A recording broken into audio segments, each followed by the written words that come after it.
same for the rest of you. Okay, thanks, John. Yes, well, why am I here? This is what happens when you write a blog. I don't recommend it to anybody.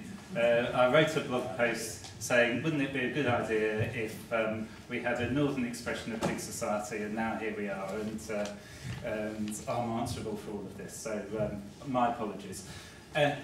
What prompted me to write it was the fact that we've had a lot of discussion going on about big society. What is it? What does it mean? A lot of theoretical stuff and a lot of stuff from politicians.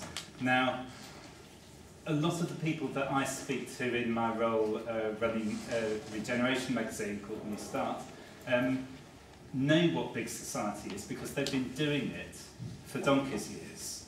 They've been doing it for 20, 30 years or more, often in very difficult circumstances. And they've been creating community, building society from the ground up in all sorts of different ways. So I thought it's really important that we recognise that, and that any conversation that we have about big society moves away from the theory of it all to the practice, and to the practice that has already been developed by people who are doing it. So that's the main reason why I floated this idea and why we're all here today. I felt it was essential that we do something that was independent. You know, if the government is serious about this stuff, about localism and about people taking control of their own affairs, then we need to get on and do it, and not just have debates about what does localism mean. You know, let's do it. Let's show people what it means by creating big society in the way that we want to. So that's my pitch, really.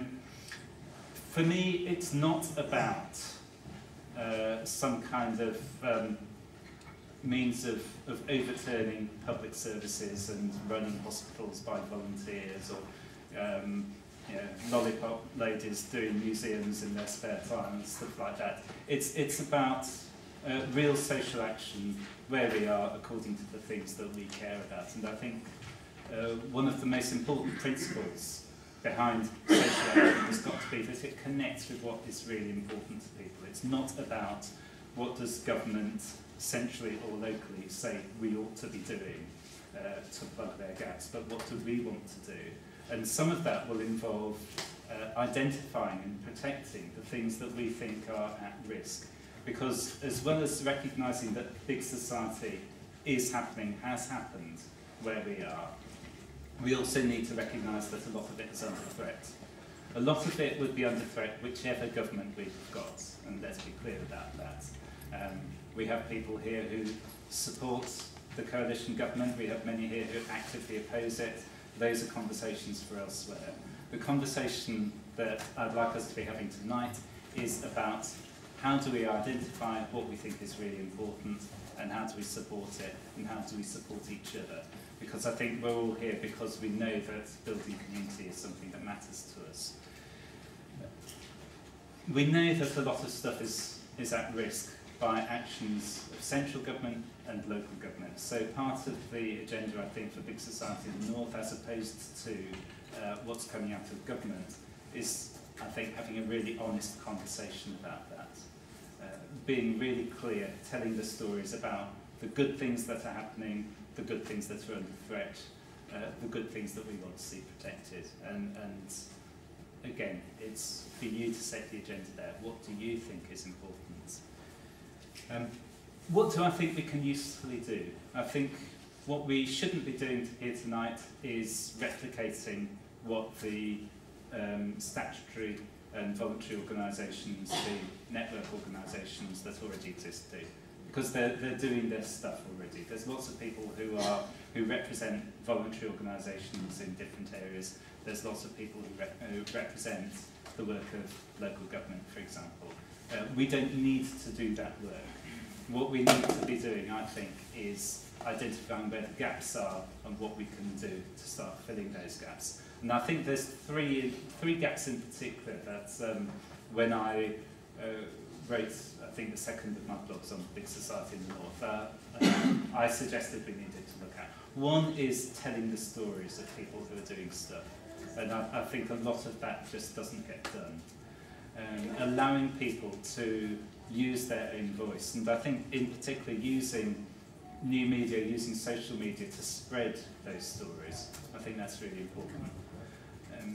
I think the second thing is linking up the different organisations and the non-organisations that are doing things. You know, there's lots of people who are doing stuff in different areas and working within their own networks, but in a way we need a forum that brings together all the different networks and links them together.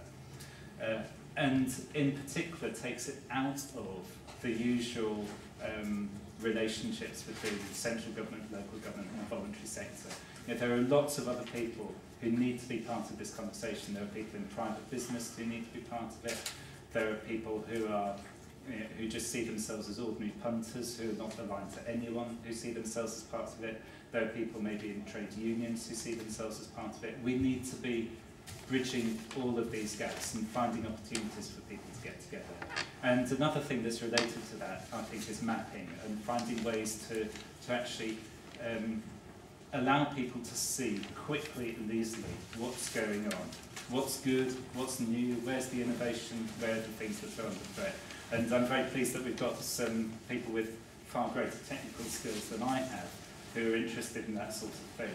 And one of the things that's happening tonight is Drew Mackey, who's sitting on the front row, has done a form which we invite you to fill in. You don't have to, which is about mapping your networks and seeing how these networks all link up and how we can identify the resources that we have between us. Final thought really before we move on is if we are living in a different funding climate, if we're living in a climate where the resources that we're used to having are not going to be there, how do we move forward? And I think we need to start exploring different ways of doing that. I think there are lots of lessons to be learned from the co-op movement. I think there are lessons to be learned from the trade union movement about how people who wanted to do things got together, put their hands in their pockets and set their own agenda and made things happen.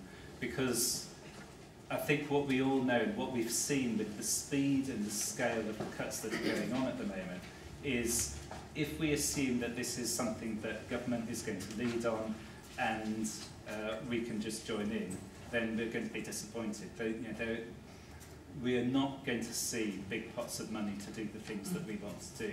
We need to decide what we want to do and then see how we can find the resources to do what we want to do. And that's one of the things that I hope these conversations tonight are going to be about. We can't afford to sit and wait for however long it takes for an economic recovery to happen. We can't afford to sit and wait for however long it takes to get a government that may or may not be more helpful or more benevolent to us. We need to find things, reasons now and ways now to protect the things that we want. So that's where I'm coming from, and you may or may not agree, and I've had some fairly robust conversations with people about some of this, and I welcome that, and I think it's good that that should continue. But what's more important than the theoretical debates is supporting people who are making things happen and finding ways to do that quickly. So what are we going to do tonight? Well, first of all, we're going to hear from Steve Moore about the Big Society Network and a bit of an explanation about what that is. Then, do we have the people from Eden here yet? Not yet. Not yet. Well, we keep our fingers crossed for them. But we also have 5 people who are going to make quick pitches for ideas that they'd like to see discussed tonight. And then the second half of the evening, from 6 o'clock, what we'd like you to do is to gather yourselves in groups around issues that you want to talk about. So if you're interested in mapping, find somebody who's interested in that and get together with them. And start to think about where do you have things in common, what can you share with each other, what kind of ideas do you want to develop. We'll then have some quick feedback from those groups, then people can mill around, mix up those groups if they wish to, and then we'll go into a further conversation. And for that last conversation, what I've got is